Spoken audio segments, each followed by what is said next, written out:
ये है ताज media group और आप देख रहे हैं ताज न्यूज, आईना सच का।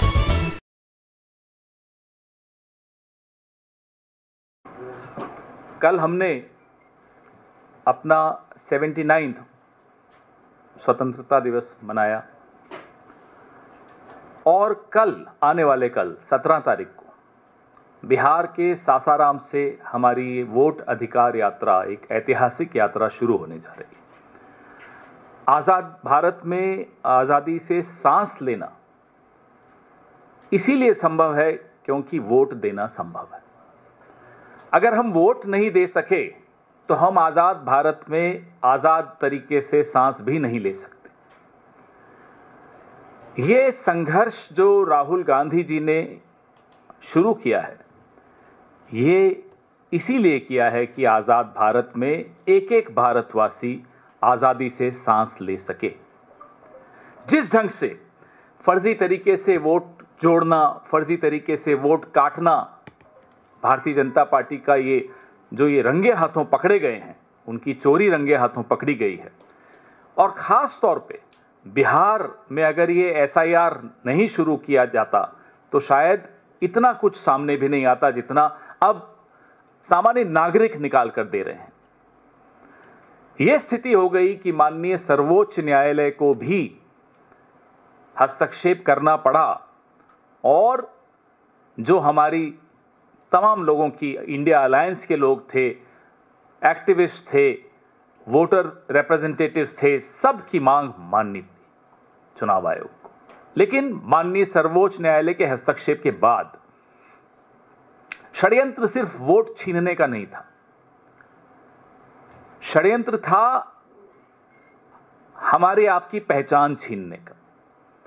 दलित, वंचित, शोषित, पीड़ित, अल्पसंख्यक, दिहाड़ी मजदूर, इन सब की पहचान छीनने का।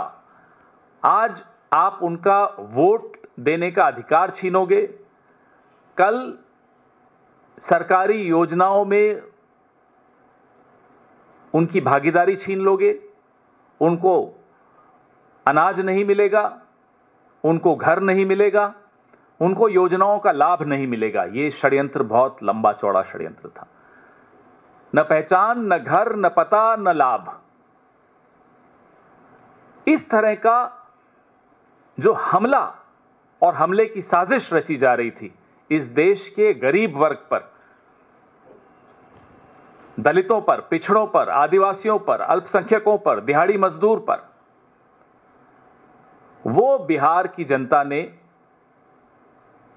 उसके खिलाफ एक आवाज उठाई। कांग्रेस पार्टी ने आवाज उठाई, इंडिया गठबंधन ने आवाज उठाई और माननीय सर्वोच्च न्यायालय ने वो आवाज सुनी। कल की यात्रा इसलिए ऐतिहासिक है कि हम सब सजग रहें। साजिश करने वाले बाज नहीं आएंगे, वो वोट चुराने की कोशिश करेंगे, वो वोट छीनने की कोशिश करेंगे, वो हमारे और आपके हक छीनने की कोशिश करेंगे। इसलिए सजग रहना प्रत्येक नागरिक का तो कर्तव्य है ही, विपक्ष का बहुत बड़ा कर्तव्य इसमें हो जाता है। हमारी एक छोटी सी प्रेजेंटेशन हम आपको दिखा रहे हैं। नेक्स्ट स्लाइड दिखाइए। अब आपको जो यात्रा, इसमें से कई आप हमारे साथी, मीडिया के साथी यहां से जा रहे हैं, शायद आज ही जा रहे हैं। ये 17 अगस्त से सासाराम से शुरू हो रही है। बिहार की हुंकार, रूट मैप हिंदी में पहले दिखाइए। रोड मैप आपको दिखा रहे हैं पूरा।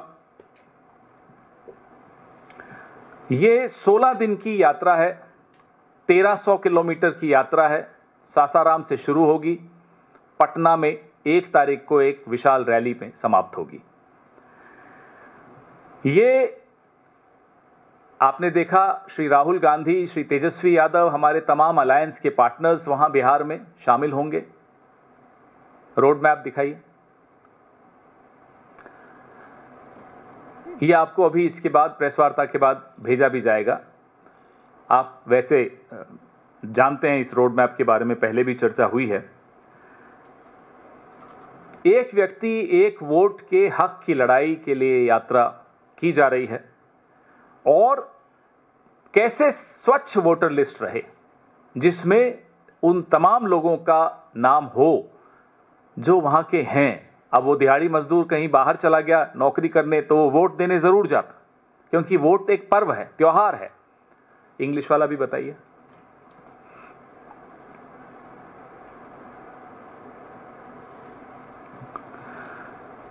चुनाव आयोग इस तथाकथित डबल इंजन का एक डब्बा बन के रह जाए, यह स्वीकार्य नहीं होगा।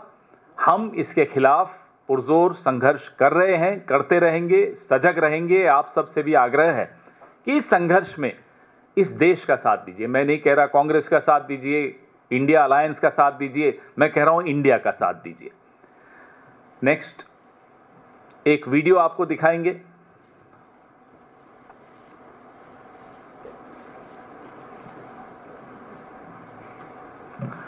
बिहार के तमाम लोगों से भी हम आग्रह करते हैं कि आपके अधिकार की लड़ाई है, आपके अधिकार की यात्रा है, आपके हक की यात्रा है, तो आप सब इसमें शामिल हो जाइए। अच्छा रहेगा सबके लिए, देश के लिए।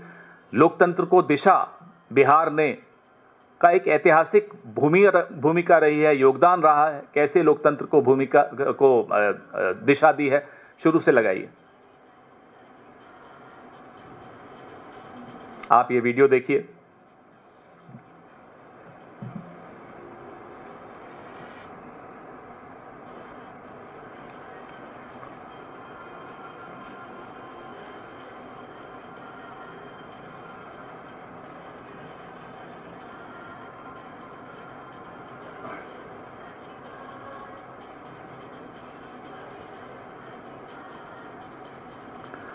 जब भी राहुल जी ने यात्रा पे जब निकले हैं, इस देश के लोकतंत्र ने करवट ली है। ये फिर एक ऐतिहासिक यात्रा जो कल शुरू होने वाली है, लोकतंत्र करवट लेने वाला है। हम सब के अस्तित्व की लड़ाई के लिए यह यात्रा एक मील का पत्थर साबित होगी। This March will become a milestone in the history of our democracy. Every time Mr. Rahul Gandhi has embarked upon a march like this, democracy has turned a page, a leaf. And such marches always strengthen, enrich our democracy. आपके सवाल।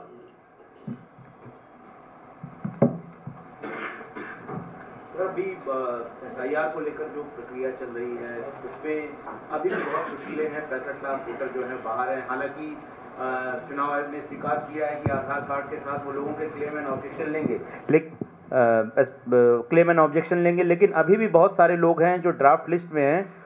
क्या उनको 12वें दस्तावेज के तौर पर आधार स्वीकार किया जाएगा, नहीं किया जाएगा, इसको लेकर बहुत अनिश्चितता बनी और समय बहुत कम बचा है, क्योंकि 1 सितंबर के आसपास ड्राफ्ट रोल जो है वो प्रकाशित किया जाएगा। ऐसे में कांग्रेस समेत तमाम पार्टियां उन सभी योग्य वोटरों को जोड़ने के लिए किस तरीके से अपनी लड़ाई को मजबूत करेगी। और खास करके तमाम दलों ने ये बातें रखी जो इंडिया गठबंधन के साथ जुड़े हैं कि खास करके वो लोग जो बाहर काम करते हैं, उनके जो ठेकेदार हैं, वो जाति के नाम पर, गरीबी के नाम पर उन लोगों पर दबाव बना रहे हैं कि अगर वो लोग क्लेम एंड ऑब्जेक्शन फाइल करने जाते हैं तो उनको नौकरियों से निकाल दिया जाएगा। और यही वजह है कि चुनाव आयोग का जो आंकड़ा आ रहा है जिसमें क्लेम एंड ऑब्जेक्शन 0 दिखाई दे रहा है, उसके पीछे भी तमाम जो राजनीतिक दल है वो शक जता रहे हैं। बिल्कुल, इस सब को हम पूरा इंडिया अलायंस बहुत गंभीरता से स्टडी भी कर रहा है।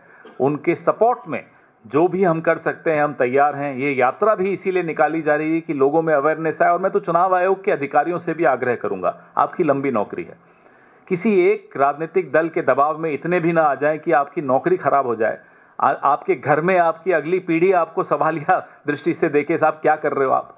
लोगों का हक छीनने का किसी को हक नहीं मिलता। तो मुझे लगता है कि जो जो दिक्कतें आ रही हैं, खास तौर पे दिहाड़ी मजदूरों को, उन दिक्कतों का सामना करने के लिए ही इस तरह की यात्रा हम सब मिलकर निकाल रहे हैं। हमारे कार्यकर्ता, हमारे नेता तमाम लोगों से संपर्क में भी हैं, इंडिया गठबंधन के नेता और कार्यकर्ता, ताकि ये तमाम दिक्कतों को दूर किया जा सके। सर, एनसीईआरटी ने इसी मुद्दे पर रहिए पहले, ये महत्वपूर्ण है। आपका वोट छीन जाएगा तो एनसीईआरटी क्या रहेगी, फिर इसके बाद कर लेंगे। तो इसमें यात्रा में पहले जब भी भारत जोड़ो यात्रा जब हुई तब हमने देखा कि जिन जिन राज्यों से वो होके गुजरी थी वहाँ पे प्रोमिनेंट पॉलिटिकल लीडर्स ज्वाइन किए थे, तो क्या बिहार में यात्रा के दौरान अलग अलग राजनीतिक दलों के नेता और खासतौर पे इंडिया गठबंधन के नेताओं की भागीदारी कैसी होगी? बिल्कुल है, आप आएंगे, कुछ तो सरप्राइज एलिमेंट रहने दीजिए, लेकिन तमाम हमारे जो वरिष्ठ नेता इंडिया अलायंस के बिहार से संबंधित हैं वो सब आएंगे, जुड़ेंगे और अपनी बात रखेंगे, लोगों की बात सुनेंगे, जैसा कि आपने भारत जोड़ो यात्रा में देखा। और खास तौर पे वोट के अधिकार को कैसे बचा के रखें, क्योंकि वोट का अधिकार तो पहला हमला है जो छीनने का, उसके बाद आपके जीवन का अधिकार, आपके अस्तित्व का अधिकार, आपकी पहचान, आपके लाभ योजनाओं से जो मिलते हैं वो तमाम पर एक हमला बोला जा रहा है। उसको रोकने के लिए हमारे तमाम नेता संपर्क साधेंगे आम नागरिकों से, वोटरों से, लोगों से। पवन जी, जो वोट चोरी का आरोप कांग्रेस लगा रही है बीजेपी, क्या इसके लिए कांग्रेस दोषी नहीं है? कांग्रेस एक समय होता था जब परिपाटी थी, वोटर लिस्ट चेक किया करते थे हर बूथ पे। कांग्रेस ने वो परंपरा छोड़ दी, बीजेपी को मौका मिला। अब वोट चोरी का आरोप या वोट अधिकार बचाने की जो यात्रा हो रही है, क्या कांग्रेस की गलतियों की वजह से नहीं जी नहीं, खड़ी हुई है? वोट ठीक सुचारू ढंग से चुनाव की प्रक्रिया हो जाए, ये जिम्मेदारी किसी राजनीतिक दल की नहीं होती, ये चुनाव आयोग की होती है। ये कह देना, मैं समझ गया, ये कह देना कि साहब आपकी जिम्मेदारी, हम अपनी जिम्मेदारी निभा रहे हैं, उसके बावजूद अगर अचानक हेरफेर हो जाए वोटर लिस्ट में। आपने देखा राहुल गांधी जी की 7 अगस्त की प्रेस वार्ता, किस तरह से एक एक पते पर 80 नाम, ये सब जिस तरह से किया जा रहा है, वो कोई राजनीतिक दल उसकी जिम्मेदारी नहीं ले सकता। हमें तो आप प्रिंटेड फॉर्मेट में देते हो लिस्ट, हम मशीन रीडेबल लिस्ट मांग मांग के थक गए, हमें नहीं मिली। जब आप हमें लिस्ट ही नहीं दोगे तो आप क्या उम्मीद करते हो कि हम कैसे आपकी चोरी पकड़ लें? फिर भी हमने पकड़ी। अभी हमने सिर्फ एक विधानसभा क्षेत्र की चोरी पकड़ी, उसमें भी हमें 4 से 6 महीने लगे। अनुराग ठाकुर आए थे उस दिन, 6 लोकसभाओं का आंकड़ा वो कैसे ले आए? फिर आप कहते हैं साहब कांग्रेस अपनी जिम्मेदारी, अरे कांग्रेस जिम्मेदारी तब निभाए जब आप उनको वही हथियार दो जो आपने अनुराग ठाकुर को दिए हैं। हमें दीजिए ना वाराणसी का, हम तो फिर बोल रहे हैं वाराणसी के पूरी वोटर लिस्ट हमें दीजिए, इलेक्ट्रॉनिक वोटर लिस्ट दीजिए जो आपने अनुराग ठाकुर को दी थी। हम बता देंगे आपने कहां कहां चोरी की है, और चोरी होने भी नहीं देंगे। फिर पहले यही आपने चूंकि इंडिया गठबंधन की बात करी, लेकिन अगर इसी SIR के मुद्दे पर भी लाइक माइंडेड दूसरी पार्टियां जो कि इंडिया गठबंधन का हिस्सा नहीं है, स्पेसिफिकली अगर प्रशांत किशोर की बात करें, उन्होंने भी बिहार में लंबी यात्रा निकाली, SIR के मुद्दे पर भी वो मुखर स्वर रख रहे हैं, तो क्या ऐसे लोगों को भी इस यात्रा के जरिए स्पेस दिया जाएगा? भाई आप अपना अपना काम करिए, ये क्या मतलब है कि इस यात्रा के जरिए स्पेस दिया जाएगा? जिसको जो रास्ता अख्तियार करना है वो अख्तियार करे, और कोई आमंत्रण दिया जाता है देश के लोगों के हक के लिए लड़ना है, लड़िए।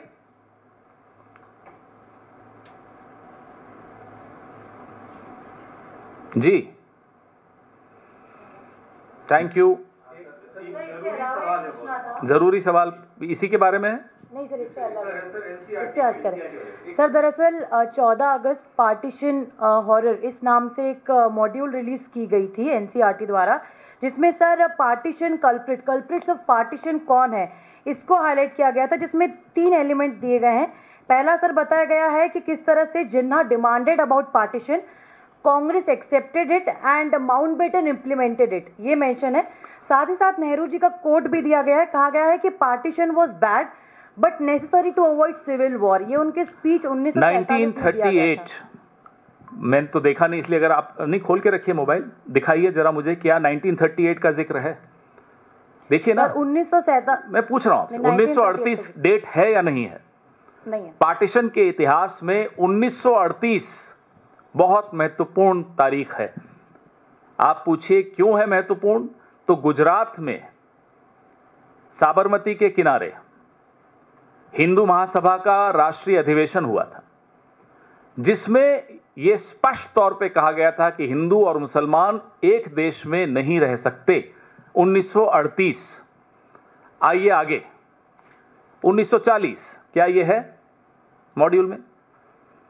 1940 में इसी जुगलबंदी को आगे बढ़ाते हुए लाहौर अधिवेशन में, मुस्लिम लीग के लाहौर अधिवेशन में जिन्ना ने यही बात दोहराई थी। 1938 में सबसे पहले हिंदू महासभा ने यह बात रखी थी। 1940 में जिन्ना ने वो बात दोहराई थी। अब आइए 1942 में, मैं दावे के साथ कह सकता हूं कि यह तारीख भी नहीं लिखी होगी, है क्या? 1942 में क्या हुआ था, ये लिखा है। अलायंस की सरकार बनी थी, लिखा है। हिंदू महासभा और मुस्लिम लीग की सरकार बनी थी। जब भारत छोड़ो आंदोलन का आह्वान हुआ, कांग्रेस ने तमाम प्रोविंशियल असेंबलीज से इस्तीफा दिया सड़क पर उतरने के लिए। उस वक्त हिंदू महासभा और मुस्लिम लीग ने गठजोड़ किया, गठबंधन किया, सरकारें बनाई, एनडब्ल्यूएफपी में, बंगाल में, सिंध में, और सिंध असेंबली में पार्टीशन का प्रस्ताव पारित हुआ। गठबंधन की सरकार थी, हिंदू महासभा और मुस्लिम लीग की। लिखा है क्या उस मॉड्यूल में, एनसीईआरटी में? आग लगा दीजिए इस किताब को अगर यह सब नहीं लिखा है तो। यह है हकीकत। यह हिंदू महासभा और मुस्लिम लीग की जुगलबंदी से पार्टीशन हुआ है। इतिहास के अगर सबसे बड़े विलेन कोई हैं तो राष्ट्रीय स्वयंसेवक संघ है। पीढ़ियां उनको माफ नहीं करेंगी जो उनका योगदान रहा है। मुखबिरी करते हुए उन्होंने अपने 25 साल उस वक्त के गुजारे, और उस मुखबिरी में जुगलबंदी और की। मुस्लिम लीग के साथ, जिन्ना के साथ गए थे अडवाणी जी जिन्ना की मजार पर सजदा करने, शुक्रिया अदा करने। इसलिए जिस तरह से संस्थाओं में ये हस्तक्षेप करके इतिहास को तोड़ मरोड़ रहे हैं, हम कोई चुप बैठने वाले हैं? क्या ये इतिहास के पन्ने हटा सकते हैं? ये वाले 1938 वाले, 1940 वाले, 1942 वाले? जी सर, एक ट्रंप ने लगातार, क्योंकि वो दावे करते हैं, उन्होंने एक और दावा किया कि रूस से तेल खरीदना भारत ने बंद कर दिया। एक बड़ा ग्राहक उन्होंने खोला। अब भारत का जो अधिकृत जवाब आने दो, पहले अधिकृत जवाब आए कि बंद किया नहीं किया, हमें तो मालूम भी। अब हमें तो सीज फायर की भी जानकारी ट्रंप से मिली, हमें थोड़ी, भारत ने थोड़ी बताया। भारत के प्रधानमंत्री ने तो भारत को नहीं बताया, भारत के विदेश मंत्री ने भारत को नहीं बताया, भारत के रक्षा मंत्री ने भारत को नहीं बताया। डोनाल्ड ट्रंप हमें आकर बता रहे हैं कि भाई सीज फायर हो गया। हम गूगल करके देख रहे हैं कि हमारा प्रधानमंत्री कोई डोनाल्ड ट्रंप तो नहीं बन गया, मालूम पड़ा नहीं बना। तो अब भी डोनाल्ड ट्रंप हमें बता रहे हैं कि साहब हमने रूस से तेल खरीदना बंद कर दिया। मुझे तो आपसे मालूम पड़ा, आपको डोनाल्ड ट्रंप से मालूम पड़ा, हो सकता है डोनाल्ड ट्रंप को रूस से मालूम पड़ा हो, हमें नहीं मालूम पड़ा। सर, उपराष्ट्रपति पद के चुनाव के लिए इंडिया गठबंधन या कांग्रेस की तरफ से कोई उम्मीदवार कब तक अनाउंस किया जाएगा, किसे अनाउंस किया जाएगा या अनाउंस भी किया जाएगा कि नहीं? धनखड़ साहब का पता चला कहां है? मिल नहीं रहे ना, सुना फोन भी नहीं उठाते। सही वक्त पे इसका भी जवाब देंगे। सर, एक सवाल, चूंकि राहुल गांधी की भविष्यवाणियों और आशंकाओं को लेकर कई बार ये हुआ कि उनकी बातें सच साबित हुई। 2016 में जीएसटी इम्प्लीमेंटेशन के वक्त उन्होंने कहा था कि जो स्लैब रेट है वो अनुचित है, और जीएसटी एक ऐसी जटिल प्रक्रिया जिसने भारत के व्यापारियों को मुश्किलों में डाला है। अब प्रधानमंत्री ने जो घोषणा की है कि अब स्लैब रेट जो है वो बदला जाएगा, हम तोहफा देंगे, तो उसके बाद फिर से राहुल गांधी की वो इस साल जो है बार ये 11वां साल है मोदी का। हर साल राहुल गांधी जी की एक बात सही साबित हुई, लगभग 1 दर्जन बातें उनकी सही साबित हुई। प्रधानमंत्री मोदी हैं, सलाह राहुल गांधी की चलती है, प्रेडिक्शन राहुल गांधी की सही साबित होती है। ये किस तरह की सरकार चला रहे हो? और अब इतने दबाव में आ गए हैं कि अब राहुल गांधी जी जो कहेंगे, कांग्रेस पार्टी जो कहेगी, विपक्ष जो कहेगा, ये लागू करेंगे। इतने हिले हुए हैं ये लोग आज की तारीख, क्योंकि इनकी चोरी रंगे हाथों ये पकड़े गए। विदेश नीति में फ्लॉप, आंतरिक सुरक्षा में फ्लॉप, अर्थव्यवस्था में फ्लॉप, सरेआम। मैं देश की बेइज्जती नहीं मानता, क्योंकि देश को इन्होंने अपने आप से अलग रखा है, अपनी छवि को ही निखारते रहे। ये पूरे विश्व में भारत के प्रधानमंत्री की छवि मिट्टी में मिल चुकी है। आज प्रधानमंत्री एक लेम डक प्राइम मिनिस्टर हैं। हल्की सी हवा चलेगी, चरमरा के ये सरकार गिर जाएगी। और अब आंधी आ रही है, हवा तो बहुत पुरानी बात हो गई। जी हो गया, अब 1-on-1 नहीं होगा, मेरी फ्लाइट है, सासाराम जाना है, इसलिए जो सवाल हो अभी पूछ लो। Thank you. अगर स्पेसिफाई कर देते हैं वाइस प्रेसिडेंट। अभी इतनी जल्दी क्या है? अभी तो वो लोग तय नहीं कर पा रहे उनका वाइस प्रेसिडेंट होगी, वो तय नहीं कर पा रहे हैं। अभी आरएसएस कुछ और चाहती है, नायडू जी कुछ और चाहते हैं, नीतीश बाबू चाहते हैं या नहीं चाहते हमें नहीं मालूम। बीजेपी में भी 2-3 अलग अलग ग्रुप्स बन चुके हैं। नड्डा जी कह रहे हैं कि भाई मेरे को आप कब तक एक्सटेंशन में रखो, मुझे भेज दो। फिर वो देखते हैं धनखड़ साहब गायब हो गए तो वो डर जाते हैं। तो पहले उन्हें तो तय करने दीजिए क्या करने वाले हैं वो। प्रधानमंत्री ने कल आरएसएस को एनजीओ बताया, बड़ी तारीफ की, उसको लेकर कहाँ है रजिस्ट्रेशन सर्टिफिकेट? दिखाइए। एनजीओ का तो रजिस्ट्रेशन सर्टिफिकेट होता है, दिखाइए कहाँ है, कहाँ है खाते उनके, दिखाइए।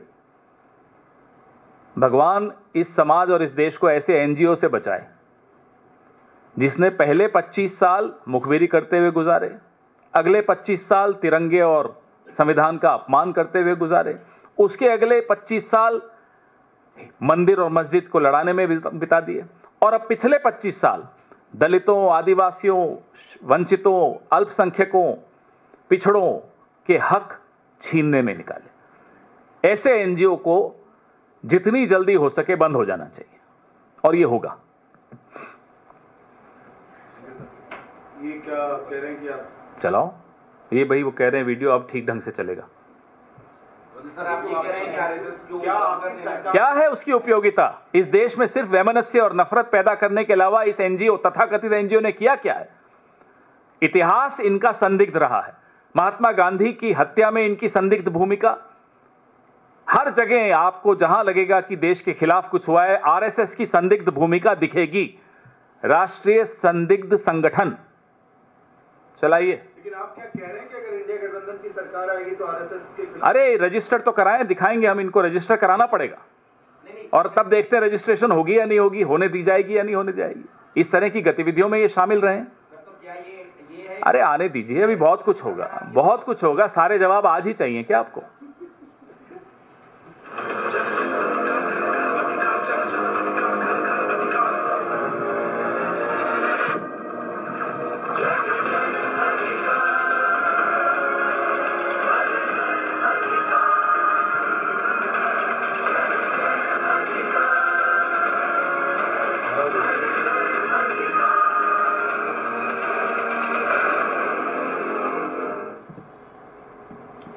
धन्यवाद।